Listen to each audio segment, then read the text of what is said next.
जब पहली बार भगवान इंसान को मिट्टी से बना रहे थे, तब इंसान का शरीर बार बार टूट कर गिर रहा था। तभी माँ लक्ष्मी ने भगवान से कहा, प्रभु, आप इंसान को मिट्टी से क्यों बना रहे हैं, जबकि वह बार बार टूट कर बिखर रहा है। फिर भगवान ने इंसान की शरीर के साथ ऐसा कर दिया जिसको कोई सोच भी नहीं सकता, जिसके बाद इंसान का शरीर फिर कभी नहीं टूटा। मिट्टी से बना होने के कारण इंसान का हर अंग अलग अलग होकर गिर जाता था। तभी भगवान ने सभी देवताओं को बुलाया और उनसे कहा, तुम सब इस शरीर के अंगों को संभालो।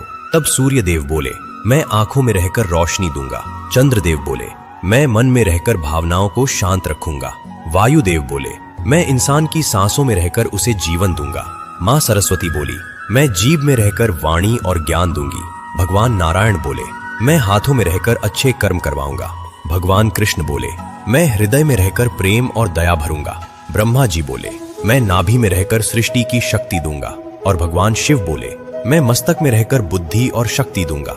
जब शरीर के हर अंग में देवताओं का निवास हुआ, तब से इंसान का शरीर पूरी तरह तैयार हो गया और फिर कभी नहीं टूटा। इसीलिए कहा जाता है, मानव शरीर सिर्फ शरीर नहीं बल्कि देवताओं का मंदिर है। और एक बात, जो भी इस वीडियो पर कमेंट करेगा, हर एक कमेंट को मेरी तरफ से हार्ट और लाइक मिलेगा।